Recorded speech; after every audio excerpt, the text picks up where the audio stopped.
Hello guys, and again, welcome to another of my videos. So today we are going to be talking, guess what, about dating again. Yay! Be happy! Yay! Okay, so anyway, today I'm going to be talking about dating in Norway.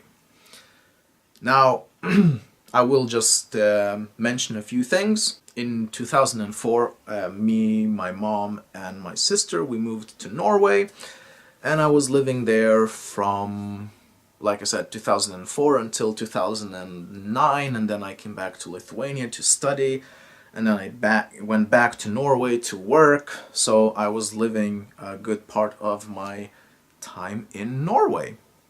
And yes, I do speak Norwegian. Hvis du norsk, så kan du levere en kommentar på norsk, så skal jeg lese det og svare på norsk, kanskje. Okay, so for those who were Norwegians, I bet you understood what I meant. My Norwegian, of course, is not that good, but try not to forget it, because it's a useful language. Anyway, getting back to the point. So, a long time ago, I used to live in Sogn and Fjordane, in a little, town called Årdal. As we probably, if you are living in Norway, you know that there are many places called Årdal, but to be exact, it was in Breim. Årdal in Breim. Breim. Årdal I Breim.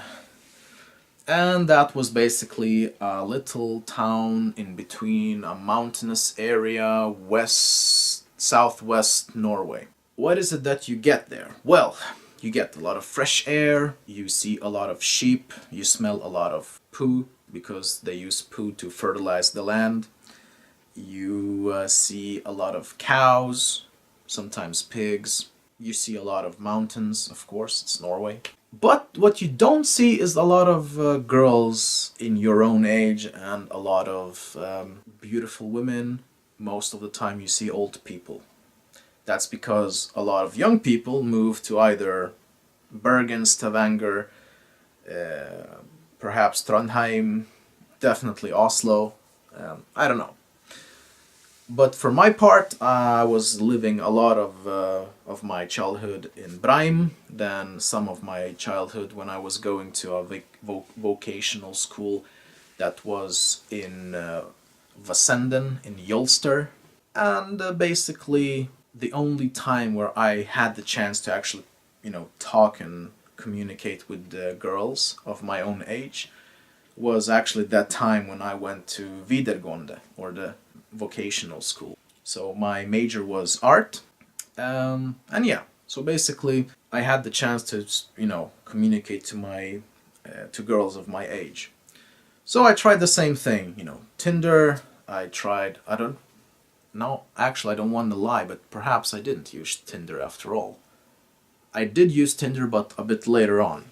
But not during the early days, like 2000 what was it again? 2005 or 2006, I think. In that period of time, like from 2005 and onwards.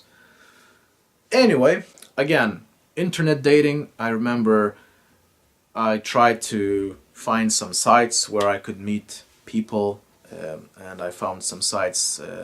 One of them was called Zosk. It was not good. Then I also tried another site called TWOO, like two. It didn't work as well. And of course, I tried some other sites that I don't remember.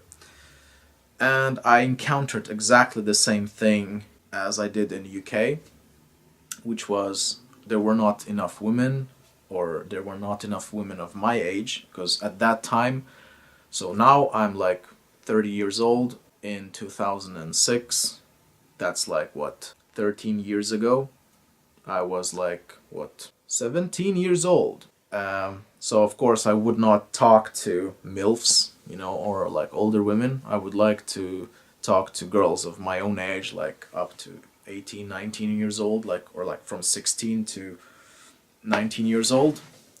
But there were not many girls to talk to on the internet, so that was a problem. And now, you're probably asking me, okay, so dude, you went to Videregående, you know, like, how did it go there? Well, I have to be honest, not so good, because I didn't speak a lot of Norwegian, which was stupid of me. So that's one of the things where I think I could have learned more Norwegian once I went for 1 year in ungdomsskole. That's like, is it a high school? I think it is.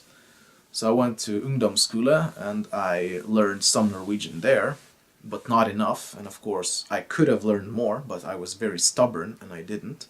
And yeah, and then I moved from ungdomsskole, I went to Videregående with very bad Norwegian. And for most of the time, I would speak English with everyone. And Norwegian girls would always ask me like, why can't you speak Norwegian? And why can't you learn Norwegian? And I didn't really want to explain myself why I didn't want to. I just didn't want to. I didn't feel like learning a new language. So, and that turned out to be a very big mistake, because that was a very big barrier between me and girls. I couldn't really communicate because not all of them could speak English. However, I did actually almost hook up with a few girls. I did find some friends who were nice enough to actually speak English with me, and would like me for me, not because I couldn't speak Norwegian, but because, I was myself. There was this one girl, she was a little bit chubby, maybe? Not like fat, but like a little bit chubby, which was very friendly, very nice, and she was like, like, if you want, we can, hook up, and I don't mind that. So we kind of did. I think it was a very big coincidence that I actually met her there, and we spoke, and we were friends for some time, and then we kind of hooked up. And then I had another friend, a female friend, who was a virgin then, and I said, well, maybe you would like to have your first time with me. And well, she said like, yeah, perhaps, but then of course nothing happened apart from kissing. She freaked out, and I said, okay, yeah, you don't need to do anything, if you feel like you're scared or not ready, then we don't need to do it. And we didn't, so the only thing that happened that we kissed, but nothing else happened.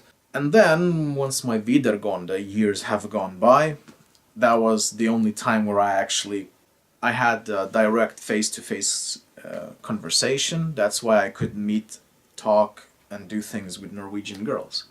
And now, moving ahead of time, 2013, that is the year when I actually moved to Bergen. And that was, again, all a different story. Now, Bergen, it has a lot of universities, so again, a lot of students. A lot of interesting girls, huh? But, sadly, actually, it went very bad. It went actually even worse. I tried to use Tinder again. Well, actually, not again, but I don't remember when Tinder was actually introduced, but when it was there, it was just beginning, I think. So I started using Tinder and all the other apps, and unsuccessfully.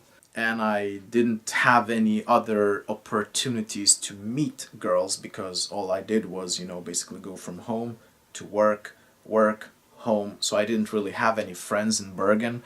I didn't have any opportunities to go and talk to girls, face to face. And I didn't want to go to some clubs or to some bars, because A, alcohol in Norway is very expensive, and girls, they expect you to pay. 2, I didn't really earn that much money, so again, it just adds up to the first point. I didn't have money, I didn't want to spend. I remember for a bottle of cider, I paid like 60 krones. And that's like €6 for a little bottle of cider. That is a lot. So for me to get drunk, I would need to drink about maybe like 1.5 liter of cider, and that was just like 0.33. So it would have cost me a lot of money. So I didn't, and I didn't want to pay for for the drinks to some other women or girls. And of course I didn't want to go alone to some party, you know, like you're this lonely, creepy guy walking around the bar or pub and you're like, hey, barely, you know, like my Norwegian back then was better than it was from the school years, but it wasn't as good as it is today. And yeah, I basically didn't go and talk to the girls. I felt very awkward going somewhere alone. So I didn't have any opportunity to meet anyone. And then again, Norwegian women, they look, I think we could say they have these Scandinavic features that I don't particularly like. Not all of them, but most of them, I would say they look like typical Norwegian, like typisk norsk. They say typisk norsk. They were not ugly, they had certain features that I didn't really like, and I thought that most of the girls were not fat, but quite chubby. They usually put on some, you know, jeans, and then you can see the fat bellies just going outwards, which I didn't find very attractive. But some girls, they were very slim and thin and sexy, you know. But those kind of girls, they know what kind of guys they want to attract, so of course they would not look at me. In conclusion, Norway is almost the same as UK. And also, a thing to mention is that people in Norway really like to use alcohol. Like, really like alcohol. So if you like alcohol and if you are confident enough, then you definitely can hook up in Norway, but it's much more difficult. So yeah, I felt like Norway was very similar to UK.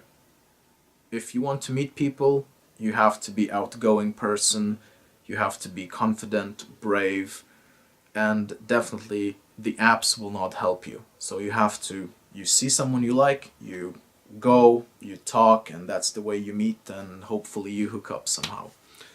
If not, then, well, you're gonna be in the same situation as I was, basically. With no one and nothing. So yeah, that's my personal experience of dating in Norway. So again, thanks for watching. Tusen takk hvis dere har sett på hele videoen min. Og hvis dere har noen spørsmål, så vennligst lever en kommentar. And as I said to my Norwegian viewers, if there would be any, thanks for watching my video, and if you have any comments, then please do so and or send me a personal message. Thanks for watching and see you next time.